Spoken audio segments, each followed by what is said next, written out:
โดยกราบสบายดีและสวัสดีพ่อแม่พี่น้อง FC ทุกท่านหรือจะเป็นฝั่งลาวฝั่งไทยหรือต่างประเทศยินดีต้อนรับเข้าสู่ช่องสองพี่น้องสุดชีวิตเด้อสบายดีโดยสบายดีฮอบเที่ยงอะไรประมาณนี้น้องมีกับไว้ถ่ายคลิปลงประมาณนี้ก็ขอโทษขออภัยหลายๆเด้อโดยเนาะวันนี้ก็สิมาถ่ายอัปเดตให้พ่อแม่พี่น้องได้เบิ่งกับเมื่อวานนี้ก็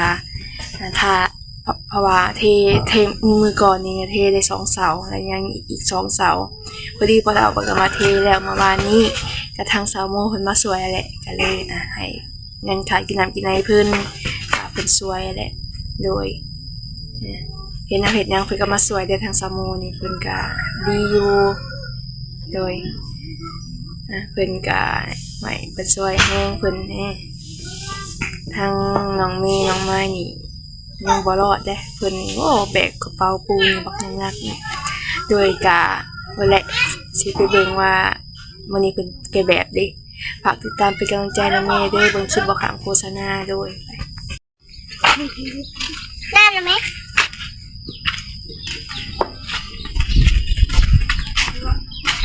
เพิ่นมาเช้า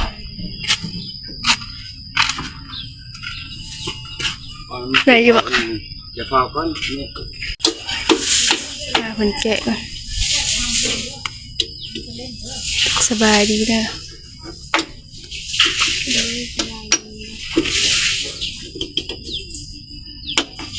ส่งสินะ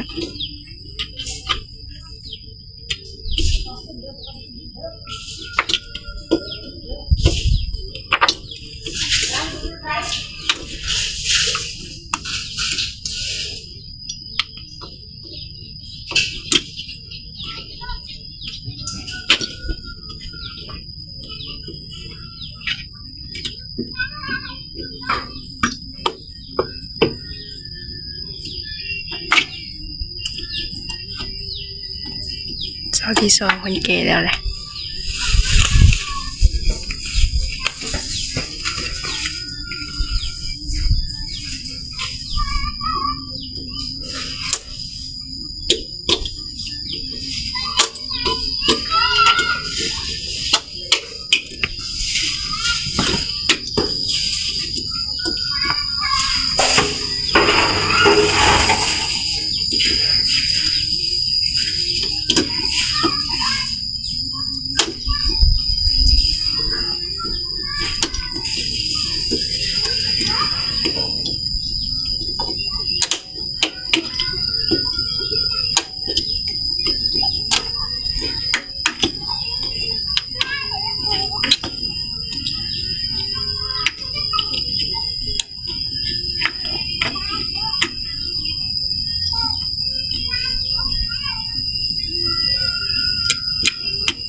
ก็ถึง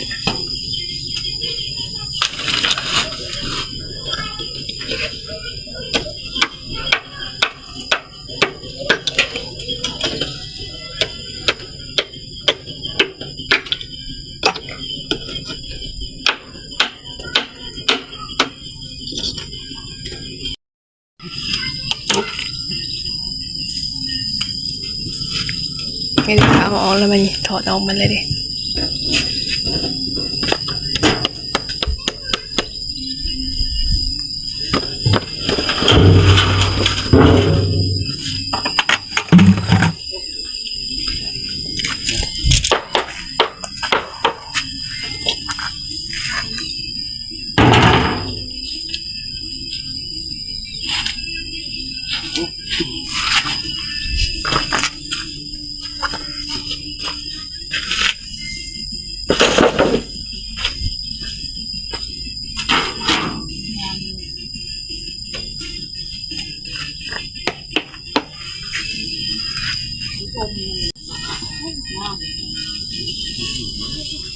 ไม่ลงงานทำงานก็ที่ให้ตอนนี้ไม่ดิบไม่เดียว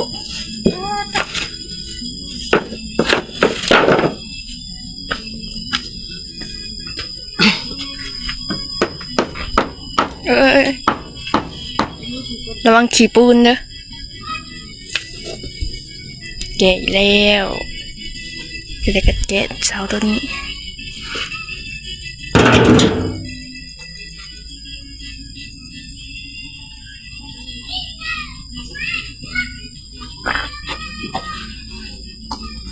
งามแกะออกมางามเลย แนวหักในนี้ทั้งนั้นเอาเพิ่มขึ้น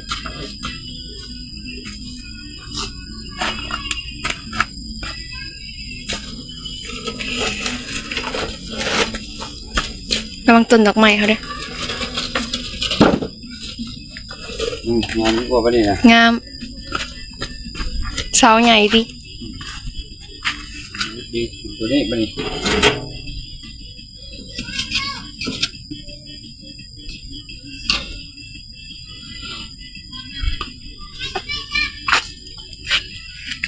เดดหอนแหงหนึ่งว่าพลสิตกขึ้นซื้อๆแต่บ่ตก เฮ็ดยังบ่ทันเน่าหมดเฮ็ดยังหมดตกแล้วเลย เดี๋ยวไปหาเฮ็ดเด้ เดี๋ยวในน้ำตะปูนี่ที่เรากันละ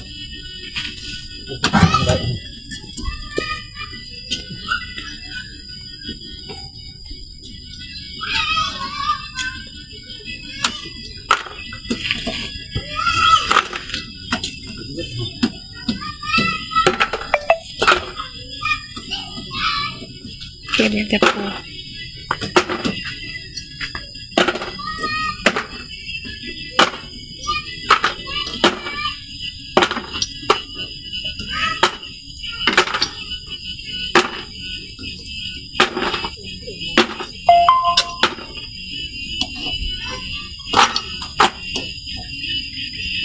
ถ่ายเพิ่นแกะแล้วก่อนแทงน้ำออกมางามไปดิวันนี้ฮากาแก้แบบออกเนาะแต่ว่ายังตอกบ่ได้เนาะยันมันนะ มันยังบ่ทันมันยันมันยังบ่แข็ง โดย มันยัง ยังอีก2-3มื้อบ่ ทำไมต้องนี่แล้ว อีตอกมื้ออีตอกเบิ่งสิว่างเบิ่ง เบิ่งก้อนยันมันนั่น ว่าสิว่างเบิ่งก่อนเอาไม้มาสิว่างใส่ซุปใส่ว่างก้างเล็กนะ โดยวันนี้เนาะน้องไว้มาลิน้ำเดี๋ยวสบายดี เท่ากับมันเท่าไหนดี ต้นทางขึ้นต้องเบิ้งนี่บอกเขาจะขึ้นไปเบิ้งไงนะเขาทางนี้เนาะใช้ต้นสนิทมาที่ยามมาในนี้ ตรงทางไหนก็ได้ยังแล้วก็ซื้อท่อมาต่อสิอีกเนาะเพราะว่าเฮาอันนั้นดิเฮาตัดทางนั้นนี่ คือท่อเนี่ยแต่ว่าตัดต้นนั้นต่อเล็กมานี่เอาขึ้นนี่อีก โดย จะสูงกว่าเก่า โดย ตัวเก่าเนี่ยเพียง สูงมันก็เร่งแห้งแล้วบัดนี้ถ้าต่ำร้ายมันก็ค่อยๆเร่งเนาะ บัดนี้ตอนนี้มันเอาขึ้นพี่อีกบัดนี้เอาขึ้นพี่น้ำนี่มันอาจจะแห้งเขาเปิดแล้วมันอาจจะแห้งลงไปเพราะมัน แต่ตีนแท่ง กับโตเทิงมันก็60เซน แกมื้อนี้ทันทาเมื่อยก็เซามื้อหน้า กับผมให้บ่ได้ดอกอ่ะ มื้อหน้าจะเฮ็ดต่อ ก่อน ไกลเบิ่ง นี่ผมมีเป๊ะเลย พอดีเนาะยันแต่มันอย่ามันคูนะยังบ่ทันได้แห้ง เอาจ้งมาทางนี้ดูที่จ้งไปทางคุณบอกเพราะเขาเหยียบขนาด จุงมัน ทางเอาเนาะ แม่นทางนั้นก็ได้ เอา ทางนั้นมันกว้าง เอามาทางนี้จะมีที่ไหนนี่ แม่น เทียงพักเลย โดย ตรงนี้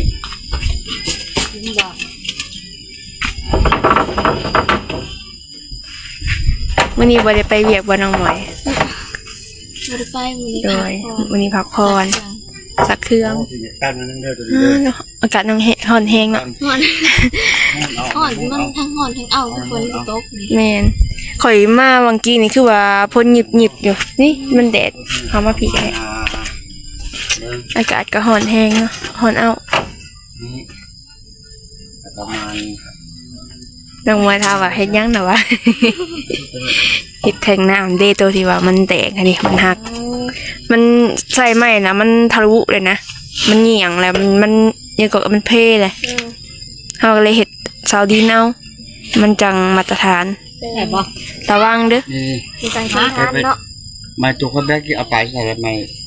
นี่จะไปนี่ ไม่ยาว ไม้ซี่แปดไม้นะ ดีไปสิแปดนี่จะเอามา ข้าวที่เข้ามาที่ทุ่งป่าปลาที่ทุ่ง ก็ใช่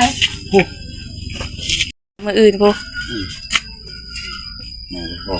ไม่ได้ซื้อใหม่มาใหม่แล้วจ้ะปะ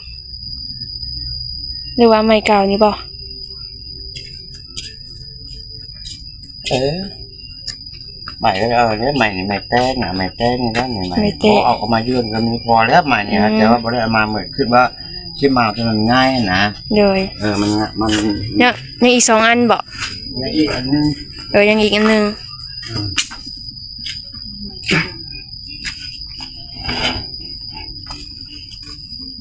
หมางแบบเรียบร้อยงาม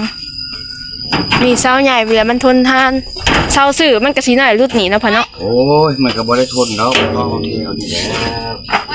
แม่น เอามาเกิดแม่นะมา ว่า เกิดแม่เด้อ มีแต่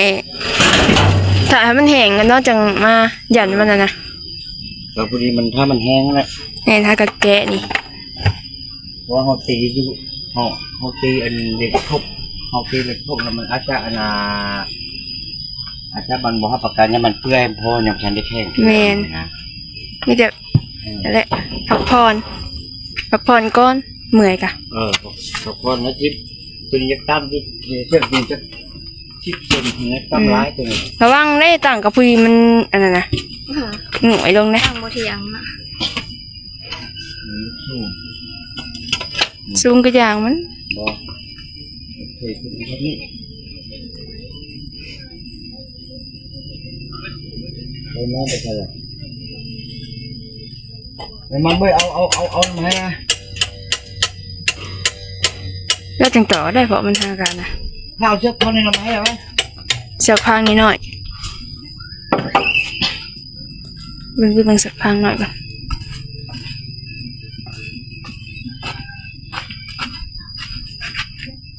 แม่หาเสือกพางหน่อยหาเสือกพางให้ได้หรอบ่ บอกบ่ได้ยิน จะบอกว่าหาเสือกพางเราเลยถามหาเสือกพางอยู่เมื่อนี้ไปมานั่งกินขนมหาเสือกพางอยู่ บ่ได้ยินบ่ได้ยิน เสือกควายนี่บ่มีแม่บ่เอาบ่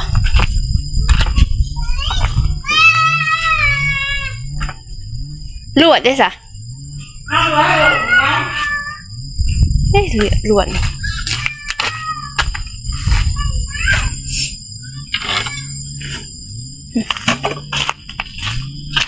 เป็นเราเลยนะกองให้นางเมซีคุดอันคุมยังก็คุมจุดขี้เหนือดิ คือคือทั้ง ทางพ่อแม่เพิ่นแนะนำว่าคุดคุมเด้อเพิ่นว่าคุดคุมมันจังถ้าดอกขี้เหนือมันจังบ่ปิ้วเนาะจับก่อนจับได้อยู่ดีเอ้ยเป็นติดเบิ่งเด้อเบิ่งหยามันก็หกครับไปยัง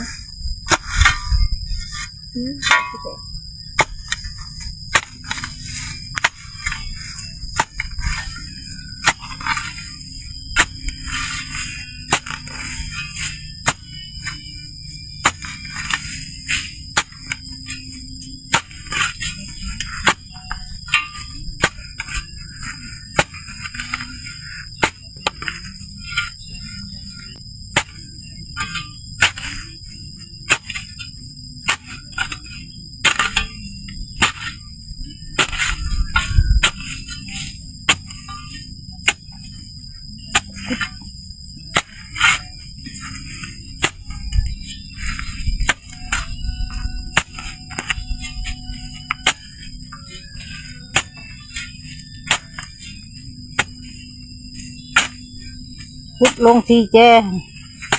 มีเพียงกัน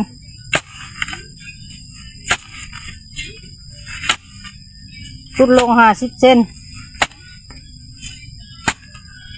มันเป็นจุดบ่เต็มจะเถื่อ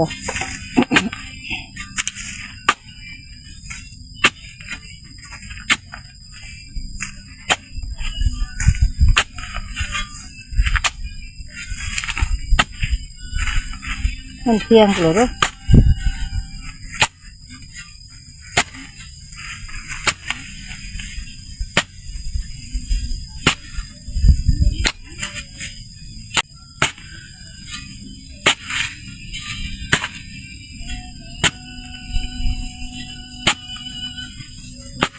ไปยังคุมเพียกล่อง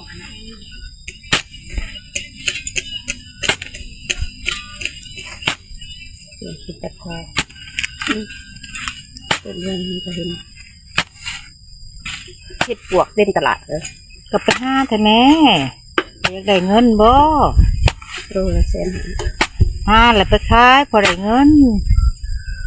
ดีกว่าไปท่องเที่ยว บางทีจะได้เอาไปส่งเฮ็ดให้เรา สุเฮ็ดให้ใคร ส่งเฮ็ดให้เขา เฮ็ดอยู่ไส เราไปซื้อเด้อมันลายแหล่เราไปก็ได้ไปส่งให้เรา หอดบ่ลอยโล โอ้เป็นสลิงนี่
บ่กวางแล้วนะ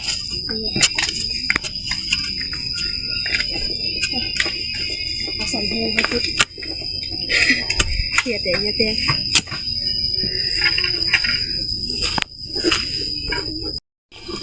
ได้ละมันกระเลิกอยู่สำแหงของเมย์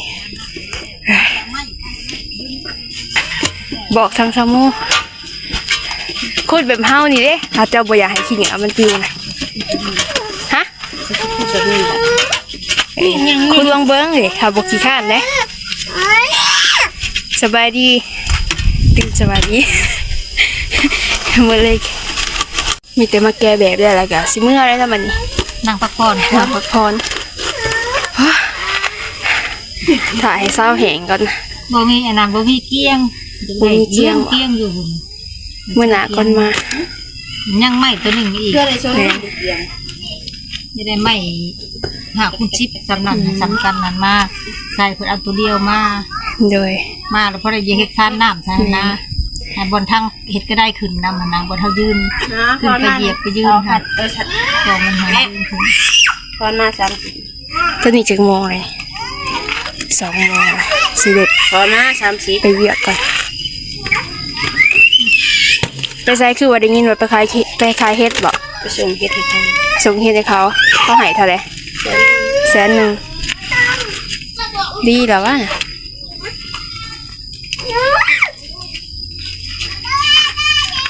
เดี๋ยวว่าพูดเลย